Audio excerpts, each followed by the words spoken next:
এবার একটি সুষ্ঠু নির্বাচন হবে। আমরা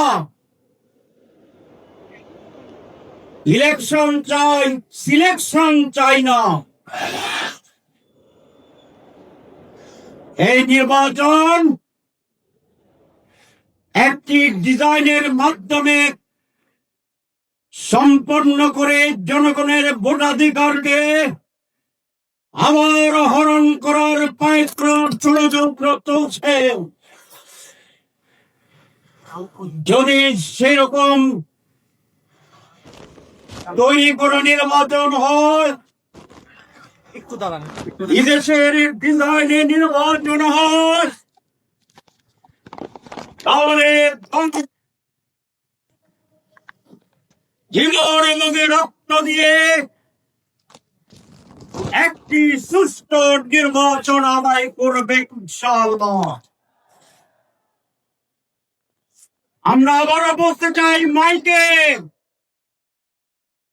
বাংলাদেশ জামাত ইসলামী নির্বাচনে যেতে চায়,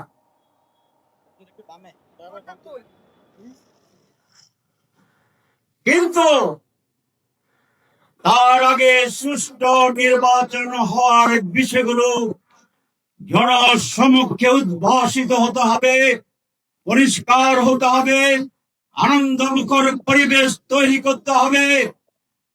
সরকার যেই ঘোষণাপত্র দিয়েছে, একটি মাত্র দল অভিনন্দন জানিয়েছে, বাকি সকলে ইতিবাচক বলে বলেছে যদি এটা করা হয়, যদি ওইটা করা হয়, যদি ওইটা করা হয়, তাহলে মেজরিটি দল শর্তহীন ভাবে ঘোষণাকে গ্রহণ করে না। নির্বাচনে আমরা বলেছি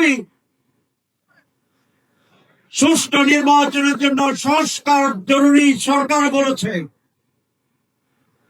প্রধান উপদেষ্টা বলেছেন, মাসের পর মাস সংস্কার কমিশন করে আমাদের প্রচুর সময় নিয়েছেন, ব্রেনস্টর্মিং হয়েছে। সব কিছুতে ঐক্যমত্য হওয়ার পরে তারা বলছেন এটার কোনো আইনি ভিত্তি নাই। তাহলে আইনি ভিত্তি যদি না থাকে, তাহলে সংস্কার কি হয়েছে? ইমানের 3 অংশ, মুখে উচ্চারণ, মনে মনে বিশ্বাস এবং কর্মে বাস্তবায়ন। সংস্কারের 3 অংশ: ঐকমত্য পোষণ, আইনি মর্যাদা প্রদান এবং সেটাকে কার্যকর করো। আমাদের সরকার মুখে স্বীকার করছে, আর 2টা করে না। ইমান আনছে, সংস্কার হয়েছে। আপনি বলছেন সংস্কার জরুরি, এখন সংস্কার ছাড়া আপনি কি করতে চান? আমরা চাই এই সমস্ত জায়গায় সংস্কারে আমরা একমত হয়েছি, সেটার আলোকে আইনের মাধ্যমে আগামী নির্বাচন হতে হবে। আমাদের বন্ধুরা বলেন সংস্কার আমরা পার্লামেন্টে গিয়ে করব। তো যদি আপনারা পার্লামেন্টে গিয়ে করেন, তো এখন করতে অসুবিধা, তাইলে কুছ কালা হয় আর নেই হয়। কি বলেন? হয় আর নেই হয়। এই কোনো কালো দাগ নিয়ে জনগণ বিতর্কিত নির্বাচন আর যাবে না, যাবে না, চায় না। অনেকে বলছেন আমরা কি আর বুঝি না। গতকালকের একটা সার্ভে রিপোর্ট দেখেছেন, 71% লোক পিয়ারের পক্ষে। তাহলে আমরা যারা রাজনীতিবিদ, যারা আমরা বুঝি না, মূর্খ জনগণ তো বুঝে। যদি তারা না বুঝে, 71% লোক না, তাহলে আপনি বুঝেন না এটা ঠিক, না আপনি বুঝেও বুঝেন না, কোনটা ঠিক? আমরা বলছি যে আমরা গণতন্ত্রের পক্ষে। তো গণতন্ত্র হচ্ছে মেজরিটি মাস্ট বি গ্যারান্টেড, হচ্ছে গণতন্ত্র। 71 ভাগ লোক কি মেজরিটি না মাইনরিটি? ওনারা 71 লিখতে কিভাবে লিখতে হয়? 7-1, 7-1। চশমার কারণে একটু উল্টা লিখছে 17। 71 কি সত্য দেখা যায়নি? না পড়নি আপনি মাঝে মধ্যে উল্টা দেখি। 32-23 মনে হয়, 40-24-42 মনে হয়।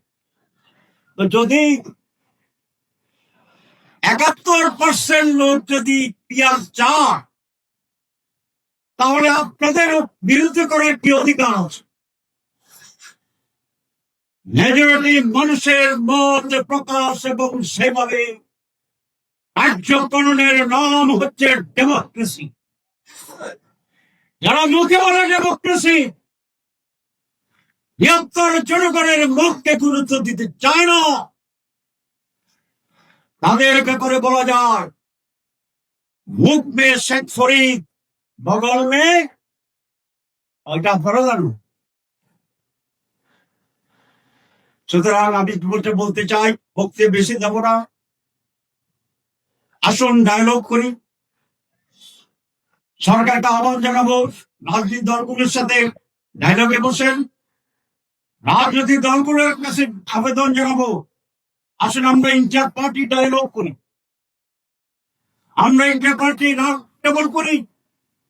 দেশকে আমরা চেতার দিকে নিয়ে যাবেন না, জনগণের বিপরীতে দাঁড়াবেন না, আর একটি ওয়াইনের ক্ষেত্র তৈরি করবেন না। আমরা রাজনৈতিক দল এবং রাজনীতিবিদরা দায়িত্বশীলতার পরিচয় দিয়ে সকলে মিলে একটি অবাধ সুষ্ঠু পার্টিসিপেটরি অংশগ্রহণমূলক, অনেকে বলে আপনি অংশগ্রহণমূলক বলেন, এটাকে আওয়ামী লীগকে বুঝান? নো, জনগণের অংশগ্রহণমূলক। আগের নির্বাচন যখন আসতো ভূতেরা আসতো, সেন্তি আসতো, শয়তান আসতো, ব্যালট বাক্স মানুষ ছাড়া ভর্তি হয়ে যেত। এবার সেই পরিস্থিতি হলে বাংলাদেশ টিকবে না, স্বাধীনতা টিকবে না।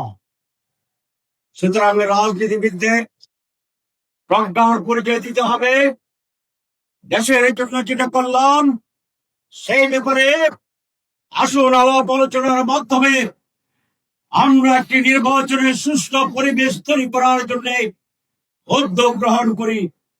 আমি সরকারের প্রধানকে বলবো, এটি আপনার মৌলিক দায়িত্ব। আপনি মালয়েশিয়ায় বলেছেন সুষ্ঠু ঐতিহাসিক নির্বাচন করবেন, এটা মুখের কথা। তাই আপনি সেই ব্যবস্থা গ্রহণ করুন, লেভেল প্লেইং ফিল্ড তৈরি করুন, সংস্কারকে আইনিক বুঝতে দেন। অনেকে অপপ্রচার করে যেটা অনেক সময় লাগবে, কিচ্ছু লাগবে না, 1 সপ্তাহ লাগবে। তাহলে আমার উপর দায়িত্ব দেন। আলী রিয়াজ সাহেবকে, আপনি আলী রিয়াজ সাহেবকে দায়িত্ব দিচ্ছেন, আপনি আব্দুল্লাহ মোহাম্মদ তাহেরকে দায়িত্ব দেন। আমরা আপনাকে আইনের রাস্তা দেখাই দেব, সংবিধানের কি উপায় আছে সেটা দেখাই দেব।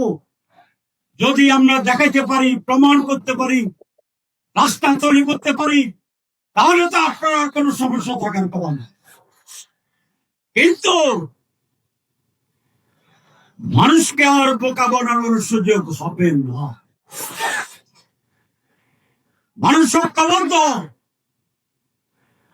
কেউ বলে যে আমরা ক্ষমতায় গেলে করব, তাহলে ওনারা যে ক্ষমতায় যাবেন এটা প্রায় নিশ্চয়তা পাইছেন, ঠিক আছে না? তাহলে ভোটের আগে যদি একটা দল ক্ষমতায় যাওয়ার নিশ্চয়তা পায়, তাহলে ইলেকশনটা কেমন হবে এটা কি বোঝা যায় না? যায় না। তাহলে আপনাদের কথার ভিতরে দফা।